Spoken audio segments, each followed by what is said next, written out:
Alright, look at that. New comic book day on Twitch instead of YouTube. Not that YouTube is going to miss out. YouTube's going to be getting this, you know, on the replay. But I figure I do all my other streaming over here. I might as well do this too. I got a whole pile of books waiting inside my cute Totoro bag. Let's get at the Mountains of Madness and put it off to the side here where you can see it, but we won't interact with it today. Isn't that amazing? Let's see, I tweeted out that the stream was starting soon, so we're good to go there.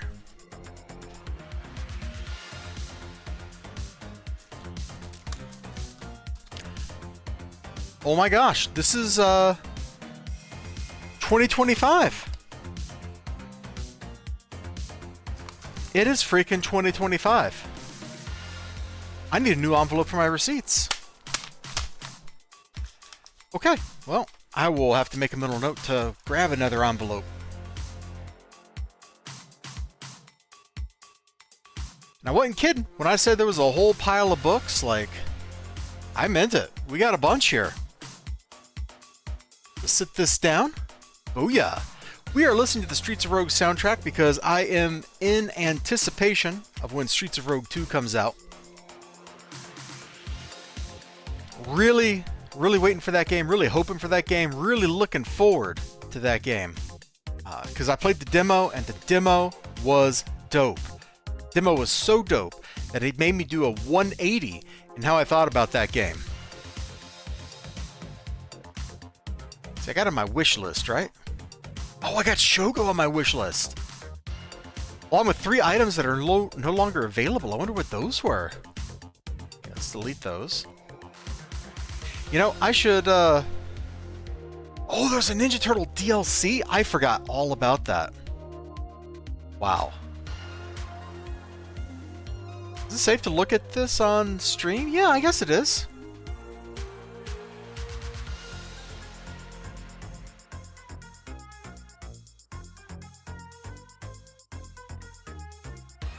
I don't think there's anything, like, too cringy in here. I guess I can take the stream starting soon off. We've apparently started. So, yeah, this right here.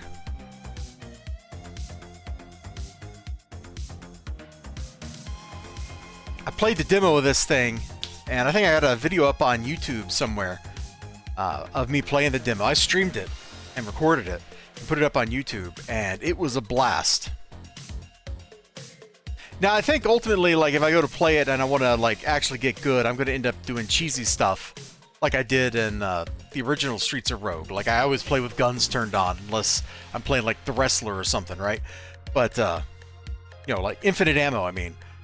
But, like, I am hyped for this game. I can't, right, I have to wait for it, but I don't really want to wait for it. I want to be playing this. So, hello, welcome. There was there's been some real silly stuff on Twitter lately, and part of that, you know, apparently we're gonna rename the Gulf of Mexico. So I went ahead and I drew us the new official U.S. map so that everybody would know what that was named, the Murica Gulf. And there was a fun tweet from an artist. And I was like, huh, that's a neat question. Who's your favorite D-list Marvel character? And I went with Cloud9. Like, I don't think Cloud9's been in a book in like a decade. And that's okay. Cloud9 really doesn't belong in a world that's not the Initiative. Like, the character is all about that, I don't want to be a hero, but the government's making me. Her power, she can fly. Because that cloud is, like, controlled by her. Her other power, the government gave her a gun and told her to unalive people that the government wanted. So she's just an assassin. She's an 18-year-old flying assassin. That's it. That's the whole character. And of course, D-Man had to show up in the D-list list of villains. I'm not super familiar with Lady Mastermind. I don't recall her. I don't think that Lady Deathstrike, Spiral, or MODOK are D-listers. They're more like C-listers, man.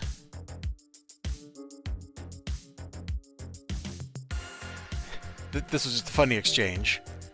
Sentry is not a D-lister, but Marvel likes to forget about him a lot, so I get it. I have no idea who this is. Not a clue. This sounds wild. A Chinese scientist's brain in a robot body who beat up Dracula and then took over the Fantastic Four's Herbie. I don't remember any of that. That sounds amazing. Of course, Firestar, the original Big Hero 6 team from the comics, not the movie version. White Tiger. I'm sorry that you feel that way. Symbiote Witch Queen. Wait, my symbiote... I don't know. Okay, whatever. That's kind of cool. Red Ronin.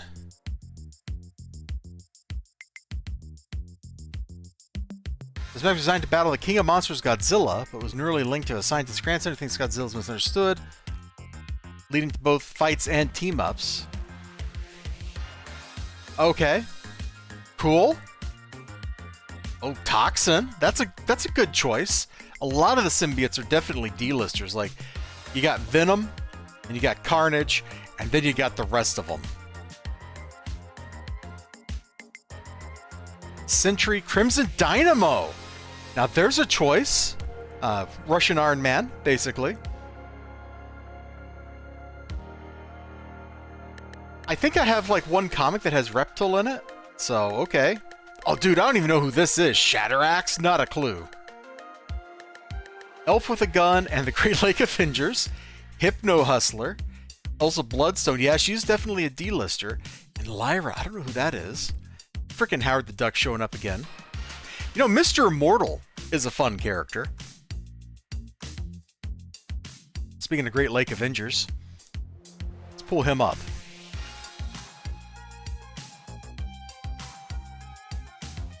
His power is exactly what it sounds like. He's immortal. Like, he just can't die. So there you go.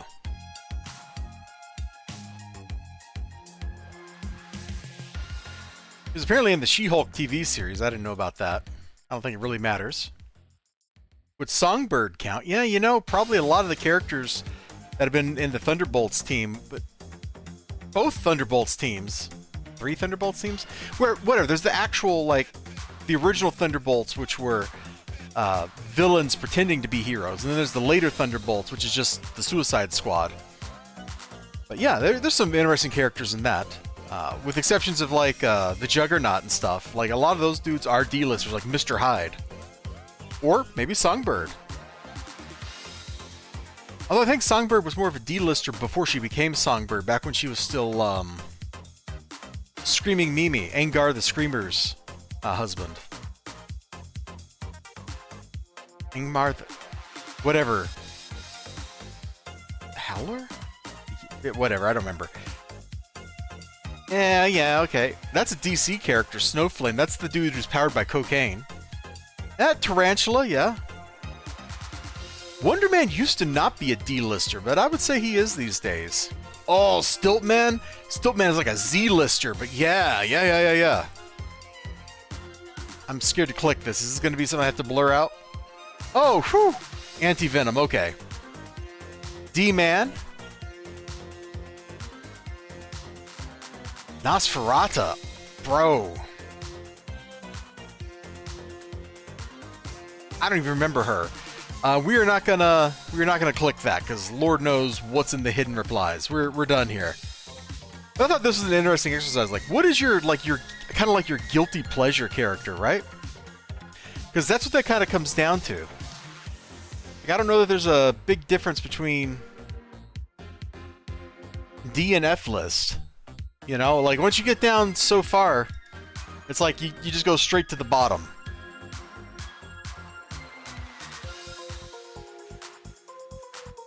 Anyway, my friends, we're here to talk about comic books, and we've given everybody plenty of time to go lurk in the chat. So thank you so much for lurking. We got comic books over here. I'm working on this son of a gun right here. This Mountains of Madness manga. It's absolutely bonkers. It's great. I'm 4 chapters plus the prologue in, and I can say it's really got the mood. I gotta read more and get it recorded because it's that good.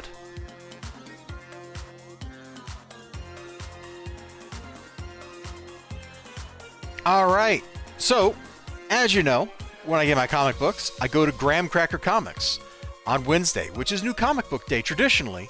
Although before that, New Comic Book Day was actually Tuesday, and then became Wednesday. And now it's kind of Tuesday again, but it's still Wednesday, so whatever. They have made everything too complicated, which is pretty typical for the comic book industry. Like, that is absolutely the norm. Now, when you go to Graham Crackers on a Wednesday, you get not one, not two, but 3 books for free out of the dollar bin, which used to be the 50-cent, well, used to be the 75-cent bin, which used to be the 50-cent bin. Inflation is killing us all. And 2 of the books I got were some X-Men books. Now, I'm not a super big fan of X-Men. The Age of Apocalypse, kind of cool. In fact, I got some Age of Apocalypse books out of the 50-cent bin, like a bunch of number 1s, and I had a good time reading them. But I'll be honest, like, I really like the X-Men stuff from immediately prior to that. Alright? I think I was living in Hawaii when the Age of Apocalypse started. So it's probably one of the reasons why I wasn't so into it, is I had no money. Like, when you got $5 of allowance and the comic book costs like $2.25, kinda hard to keep up on comic books. What did these cost? $1.95. And I think one of the X-Men books I bought in that time period was, you know, it's probably, if I look at it now, I'd probably go like, oh man, this art's amazing. But at the time, I was like, this art is terrible. It's just Professor Xavier psychoanalyzing Sabretooth, and there's nothing in this book. And I got so bored. And it kind of put me off of X-Men stuff, like, as a general concept. I really appreciate the color contrasts on these covers, by the way. You're like, what do you mean? I mean, look. He's in blue, then there's red, and the red is in front of more blue. Okay? Blue, lots of blue, red. So we're getting this little jumpy contrast on both of these covers, which helps make the logo pop out. I also appreciate the smoke curling in front of the logo. I think that's a really nice touch. What would have been even cooler is if the smoke had somehow curled through the logo, but like maybe it went up behind here and came out through the front of the A or something. Like, that would have been like just chef's kiss. But as it is, these are both pretty good.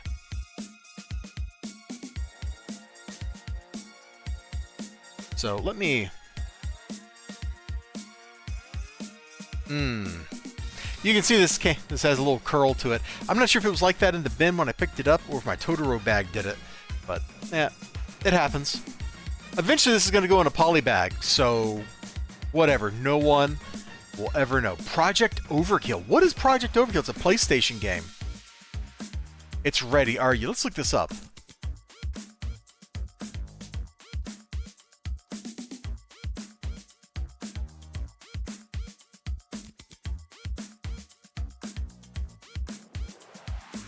Oh, I got a Discord notification. Oh. Ha! Somebody tagging me into a Marvel vs. Capcom gif. Okay. That's appropriate for what we're doing.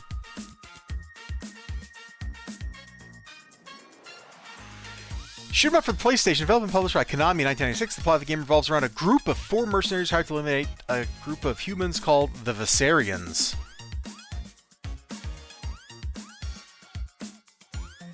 Oh, interesting. You lose a character and then you have to go play a different character. That's kind of cool. The characters have very different abilities. The large alien has a melee attack. Each character has slight variations in weaponry, make them some... Okay, neat.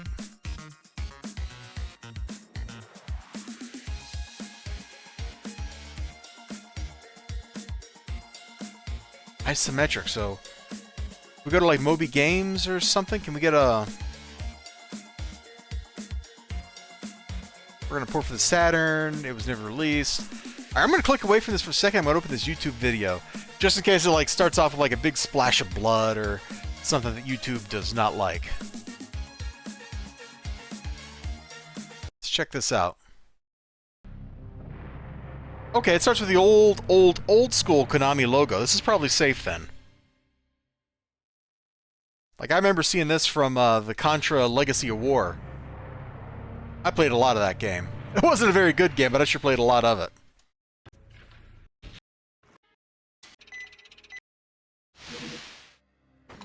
Ah. So it's angly isometric. It's not like strictly a top-down thing. Okay. All right, I got it.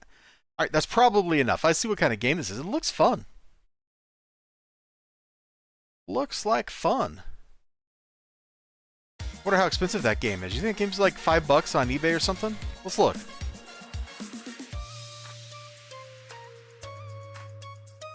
Sponsored items based on your recent views. Yeah, you can tell I follow Ralph Bakshi on Twitter, and I click over to his auctions. All right, let's see. That was Project Overkill. $10, $15? Yeah, this ain't too bad. There's a used game store that's like 10 minutes from here. I might see if they have a copy of this. Maybe we can play that sometime, because my PlayStation is just like right over there. I'd have to do some rewiring, but I got a thing that'll hook up to the RCA jacks and let me capture the video, so we could probably stream any old school system like that. Dude, look at these big eyes. Somebody was definitely looking at some manga here. Yeah, there's a whole lot of manga style to this. Who did the art? Rebels outnumbered. Vader approaching. Hit the. I might have this. I have this card game, dude. I have this.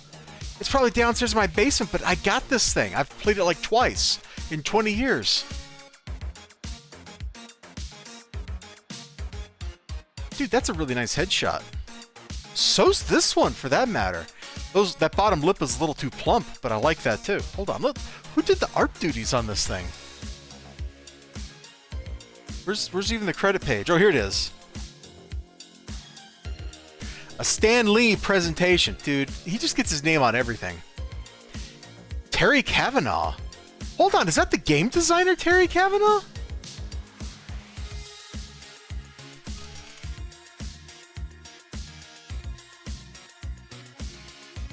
Terry, no, that's Kavanagh. That's not the same name at all. Kavanagh.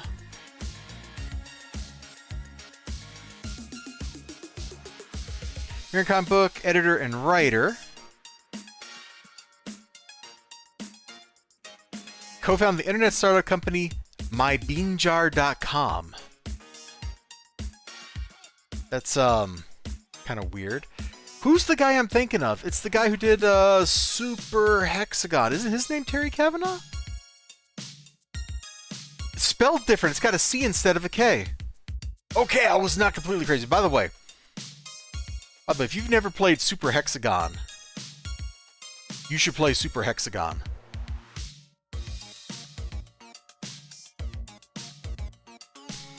It's a game with absolutely the best soundtrack you'll ever hear in 15-second chunks. Alright? That's all I'm saying. Dude, this is actually a way comfier stream than streaming on YouTube. For whatever reason, I feel that that's oddly stressful because the OBS YouTube chat doesn't work most of the time. But I know the Twitch chat does. Plus, over here, we got all the Twitch redeems. Like, we can, let me hit one.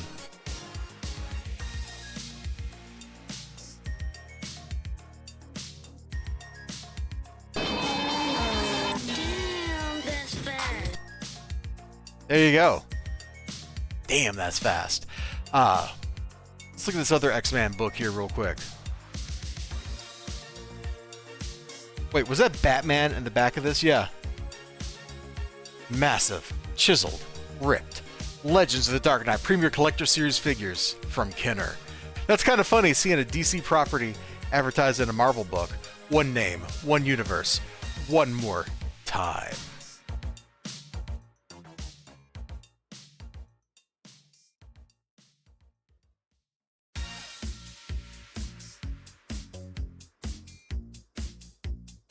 Maybe not so weird, because here's Amalgam Comics right here. So, dude, you remember when books had like letters pages in them? Kind of crazy. You know, one thing oh man, is that the original Soul Calibur? Or Soul Blade, yeah. before Soul Calibur. Wasn't this called Soul Edge in the arcades? Or am I misremembering? I'm probably misremembering. Dude, the original Soul Calibur on Dreamcast is one of my favorite fighting games. That and Dead or Alive. Oh! Bruh! He is wrecking him!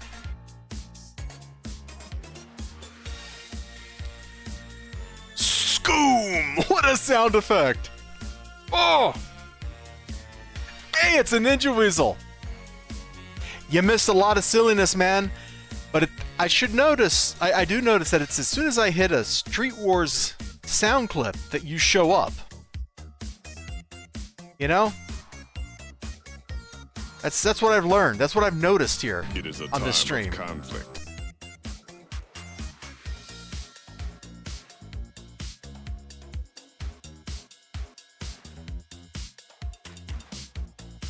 We're about to take over the world.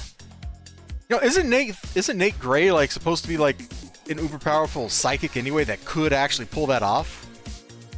Like, isn't in his original incarnation like he's more powerful than his mom? Or am I just misremembering that?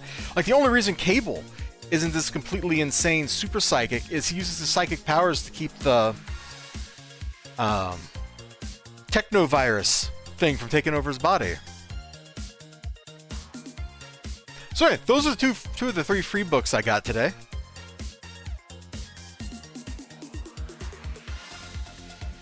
You're not gonna believe the 3rd book I got.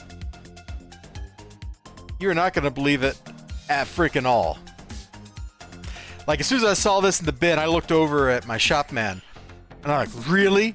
You didn't put this in my bin for me? You didn't put this in the box? And he's like, man, I just stuck that in the 50-cent bin, or the dollar bin today. You ready for this? You're not ready for this. Nobody is ready for the biographical comic about Pee Wee Herman. Nobody is ready for this. You're not ready. I'm not ready. Pee Wee Herman's not ready. The people who created it aren't ready. The publisher's not ready. The internet is not ready. Nobody is ready. That's where we're at in our lives right now. All Pee Wee, all the time. You could be jealous that I own this book. That's okay. You can be totally jealous. It's fine. Now, hopefully there's nothing, too bad in here. Take pride in your silliness.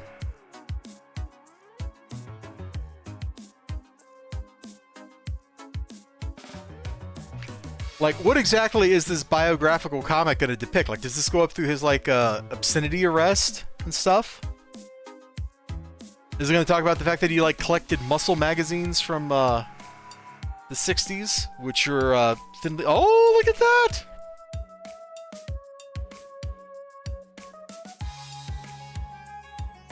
Look at that! So we are rolling right into that stuff, man.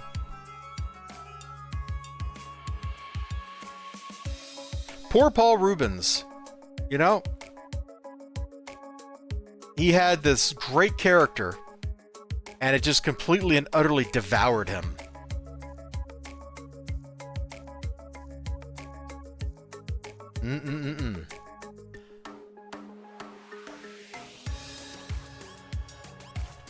He's not the only actor that's had that happen, man. Jim Varney had that happen. Oh my gosh. Here's a great Jim Varney, Ernest P. Worrell. There's a... Holy crap. I forgot the actor's name.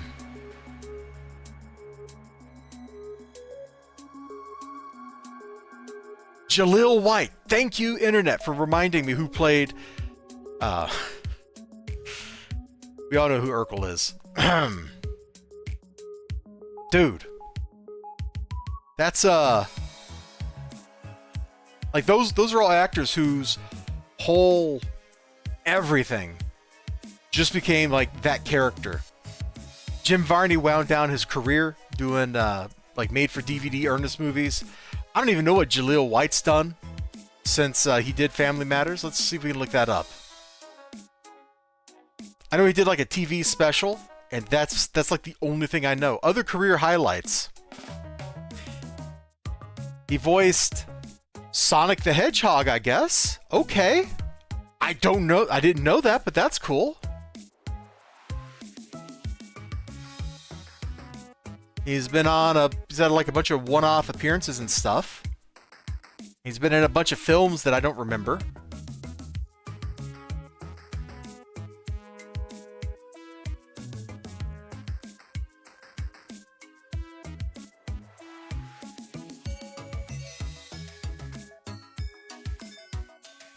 Oh my freaking goodness. Ninja Weasel, Friends, Romans.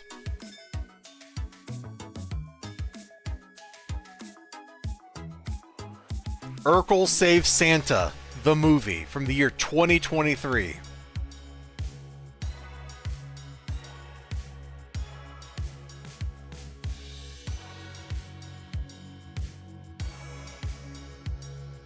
Oh my lord. Can I find this? Urkel Saves Santa. Urkel Saves Santa, the movie. Does that imply there's a TV show or something?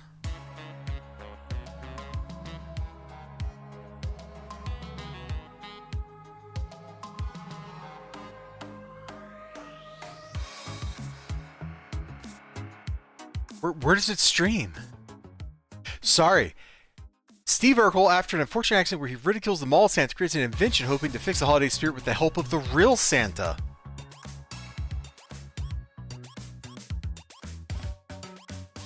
Where does it stream?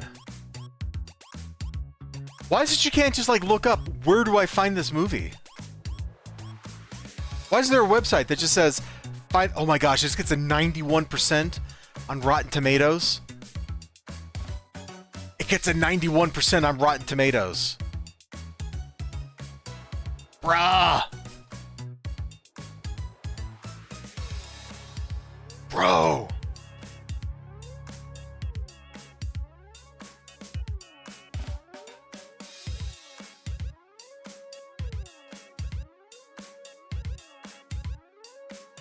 It's on Amazon. Okay. Rent, buy. Maybe if I got Prime, it'll be free. I will investigate, and we'll report back one day about that. Anyway, this just looks like a weird book, man, and I am glad I got it. Speaking of weird books, and I'm gonna put it down. All right, Savage Dragon 274, and now I'm going to flip through it and see what I can show you in here that will not get us all in trouble with the YouTube overlords.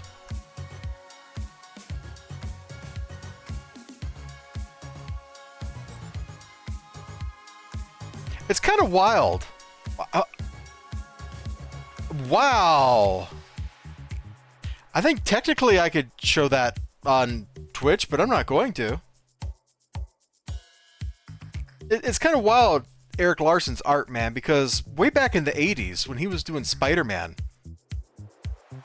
he did a really good Spider-Man, and I feel like in the decades since, his art's never really recovered. Is that the right word? There's actually not that much crazy stuff in here, so that's kind of nice. I mean, in terms of things I can't show on YouTube or Twitch. We'll just give you that. Like, when Eric Larson is firing, man, he does some pretty good art. And then he gets super weird sometimes. And this book, this is actually a really tame issue of Savage Dragon. I'm used to this book being a freaking train wreck. Eric Larson, what if I type Spider-Man art? Yeah.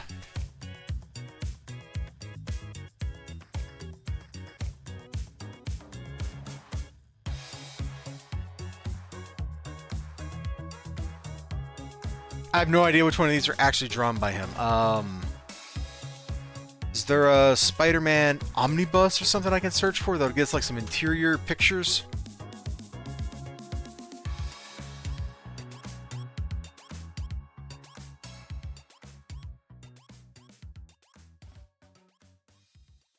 No, that's not good enough. I don't know why it's so hard to find stuff like this. I mean, I get it to some extent because people are like, oh man, you don't want to, you know, copyright, you know, you don't want to screw with copyright stuff. But on the other hand, it's like, I just want to see some examples of Eric Larson Spider-Man art.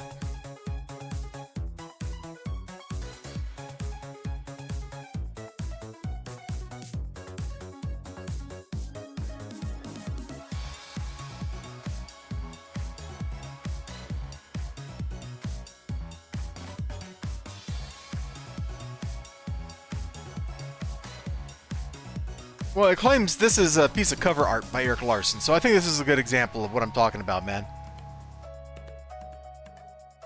He did a great looking Spider-Man. And I'm not saying his art's like necessarily bad right now, but it doesn't quite live up to the hype that he had 30 years ago. Then again, if you look at any other artists, like are they still doing art as good as they were 30 years prior when they become an old man and their hand hurts? Probably not. Jack Kirby's later art was more experimental and often more powerful, but I don't know that it was better in technical quality than some of his earlier art. JRJR has put out some art in the last decade that does not look like JRJR art. In fact, isn't that great. This book is actually kind of tame, though the one-off color panel follows this. Let's just say that a tail ends up in a funny place. Savage Dragon is always kind of a train wreck, and I saw somebody get exploded later in this book and other crazy stuff, so should be fun, should be interesting. I haven't read any of this run, or any of this series here, the Azure stuff. Azure. So, I don't really know what's going on here, and I'll be honest, the further away the House of Slaughter story gets from we got monsters and Erica Slaughter, the less interested I am in the material. Does that make sense? Like there's that one book that came out like, what, 2 years ago that was basically like an RPG source book with a couple page comic at the beginning and end kind of framing the source book.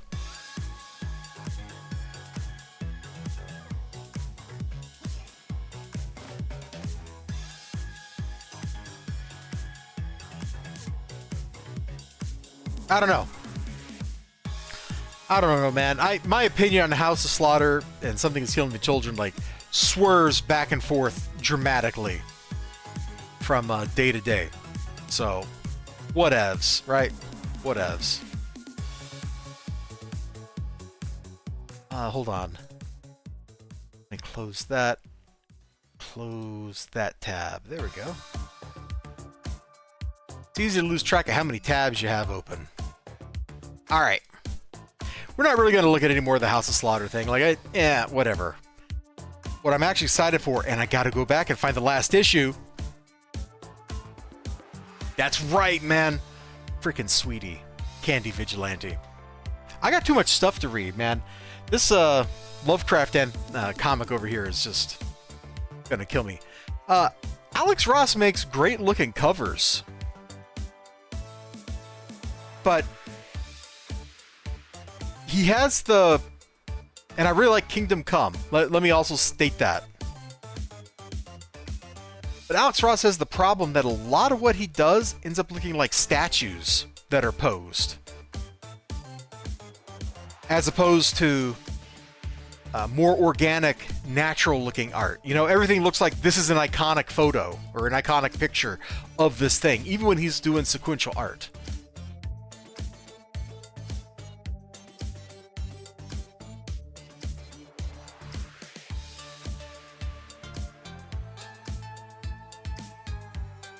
And I'm just looking at what I can find on an internet search real quick, and like, it's just showing stuff that's like obviously cover material. Hold on.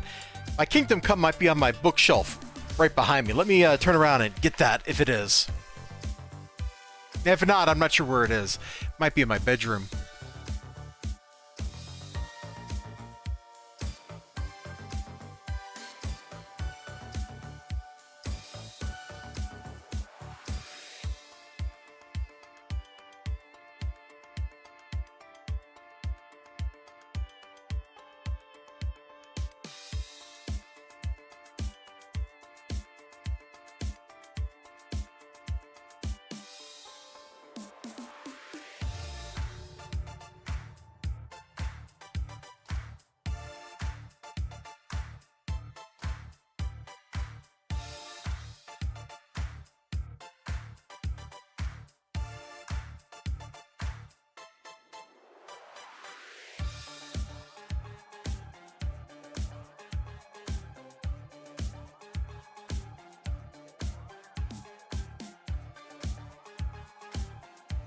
No, my Kingdom Come has migrated to somewhere else in my house. I suspect it's in my nightstand in my bedroom, where I had a shelf collapse one day. And so I migrated a bunch of books out of here and into there. So I suspect it's one of those. And I'm not going to go try to find it because that cabinet is way too packed full of stuff. I will never, ever find it. But I think a lot of Alex Ross art, even when he's not... Oh, here. This is maybe a great example. Can I make this bigger? If I hit that button. Yeah, okay. This is exactly what I'm talking about. So we're doing sequential art. We're trying to tell stories, right? So people should look like, at least at some point in them, you know, people move. People should look like they're moving, look like they're fluid. And we don't really get that. Even here in, man, I wish I could really zoom in. Like, these people that are supposed to be running, they don't look like it. They look stiff. And that's kind of a problem I see in a lot of Alex Ross art. Like here. I get it, right? Like the Spectre is coming out and being amazing looking and blowing this little preacher's mind here. You know, he's all like, I am the spirit of vengeance or whatever. And the preacher's like, oh my gosh. But the Spectre literally looks like a marble statue. And so does the guy's face. Now, I'm not saying I don't like this art. I think it looks great. But it's not super fluid. Let me see if I can find an example of what I'm talking about in Sweetie. Actually, oh my god, the freaking flaming carrot? Bruh! Has he even been in a comic book since the 90s? But this is kind of what I'm talking about. You know, it's maybe not as well created a piece of art, but it's got a bit of fluidity to it. The facial expression looks like he caught her in the middle of a move. She's in the middle of a motion. She's turning. There's nothing actually stiff about the artwork in that pose. Now, not all the art in this book captures that kind of stuff too well. Like, dude up here just looks goofy. All right? And I'm not talking about the Candy Wolf. I'm talking about him.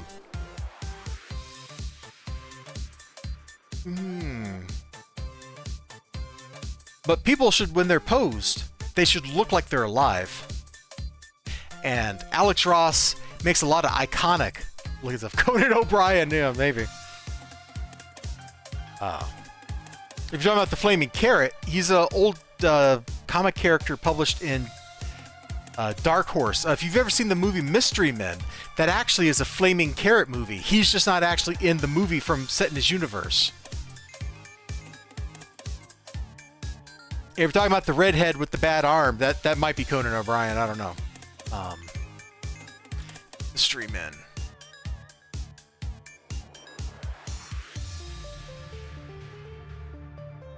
Loosely based on Bob Burton's Flaming Carrot comics. So, they bought the rights to make a Flaming Carrot movie, and then they didn't make a Flaming Carrot movie out of it.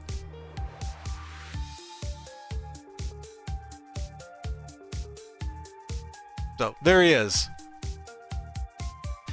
From Flaming Carrot number 4, Image Comics, 2006. I didn't even know he was pushing out stuff in 2006.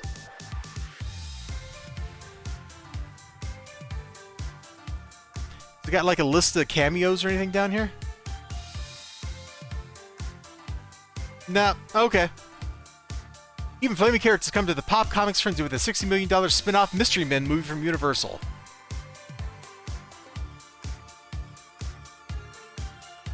Good movie. One of my favorites. Where are we at? Oh, we've been talking comics for 40 minutes. Hold on. Hold up. We got to keep rolling. We got to keep rolling here. We got no time to visit the land of Hatchie Malachi with Sweetie Candy Vigilante. We got to keep doing stuff. And honestly, I don't think I'm probably... let me rephrase that. I think I'm probably not going to enjoy it too much, but I did pick up the Vampirella holiday book, which, like all Vampirella books, is provocative on the cover. In fact, if I go to put one of these books up on... Oh my god. Never mind. I'm sold on this book. I'm sold. They specifically went out of their way to make a book for me. A candy cane Gatling gun. I'm sold. I'm done. I'm done. I don't need to see anything else in this book. I already know I'm going to enjoy it. For the same stupid reason I like Candy, or Sweetie Candy Vigilante. Like, it makes no sense. What else happens in this book? Gotta be careful, because there could be something a little too juicy. Elves. A whole armory with a butt that I gotta cover up with my hand. Look at that. Oh, yeah. So that's Mrs. Claus, huh? Stuff your stockings with some of these. And by the way, if you end up having to scratch that cheating cookie-eating bastard off the... Oh, she's mad at Claus, huh? Okay. I guess she's just out here... Yeah, she just appears to be out here killing Santa Clauses. What a stupid idea for a book. I love it. That is the dumbest possible thing. Oh, maybe not the dumbest possible. That's a pretty dumb thing, and I like it.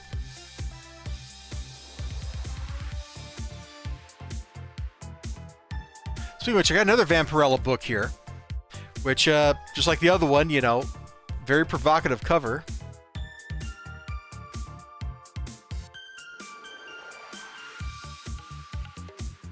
Who's doing the interior art? Ivan Silva? Okay.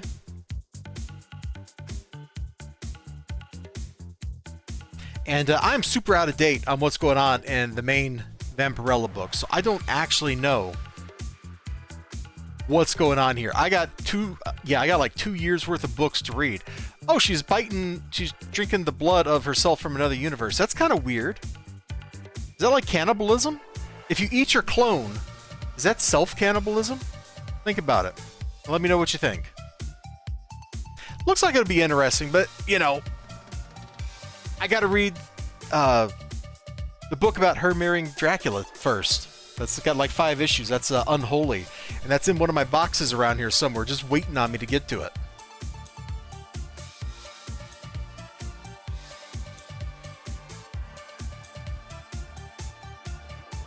All right.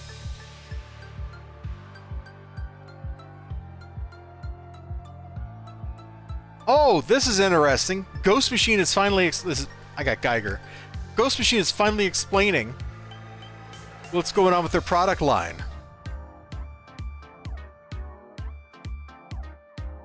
So the Rook stuff doesn't factor into Geiger at all.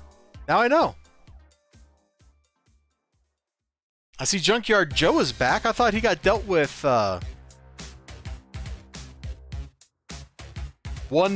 like a whole series ago. So Geiger is all about that guy right there. So he was exposed to radiation and he somehow lived through it. And when he doesn't have his control rods in to control the radiation, he starts glowing and stuff. You gotta run, have a great stream. Yeah, you have a great time, Local Access 27. I appreciate you dropping in and hanging out. Much love. And while he's all jacked up due to Super... Oh, there he is. Frickin' Junkyard Joe. Mr. Geiger, what is that? Oh, no.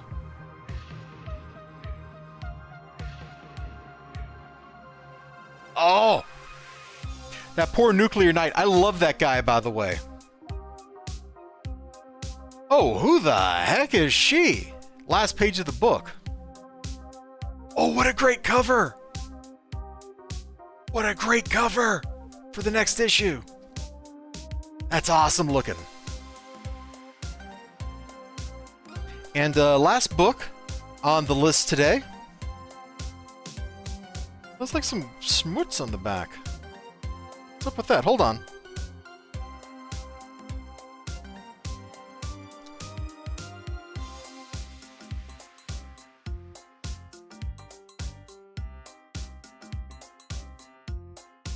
Like tape residue or something.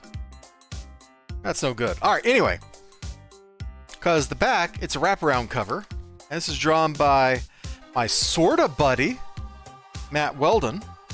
I don't think I see him often enough for him to actually be a buddy, but he's sort of a buddy. I get along well with him, and I like him a lot. When we were at Bell County Comic-Con 2 conventions ago, he left me in charge of his table with all his money. Like, I could have just got up and robbed him.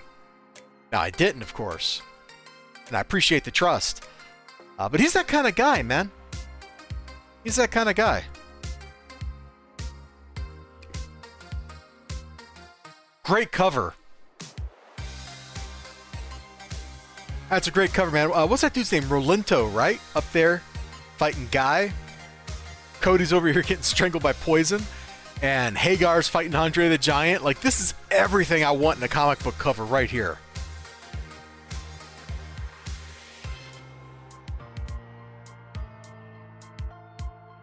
And just in case you're like, okay, yeah, the cover's great, but the interior's not going to be, you're wrong. Matt Weldon puts like 150% into every piece of art.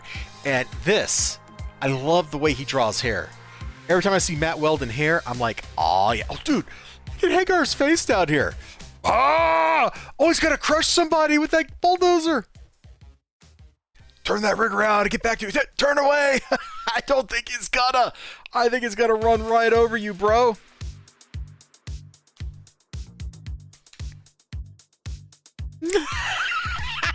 I love it. I love everything about these pages. Oh my gosh. I have decided I'm trying to wait for the whole, I think there's 4 issues, or I don't know how many. I think there's 4. I'm trying to wait for the whole run before I sit down and read these, man. Because I was like, oh, I can't wait. And then I'm like, if I read one, I'm going to want to keep reading them. So that's where I'm at, man. That's it.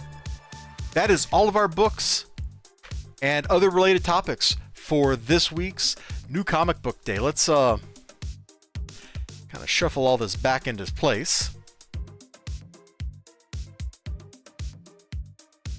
And we'll just start at the top here. Final Fight number 3. Geiger Volume 2, number 10. Vampirella 673. The Vampirella Holiday 2024 special where she's apparently killing Santa Claus. The cringiest book ever, except it's not that cringy. Savage Dragon 274. Sweetie Volume 2, number 6. I don't know why we're on Volume 2, but we are. House of Slaughter 28.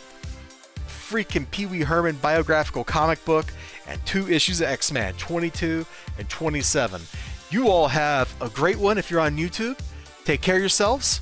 And if you're here on Twitch, we're getting ready to change over to playing City of Heroes. So give me a minute to make that happen.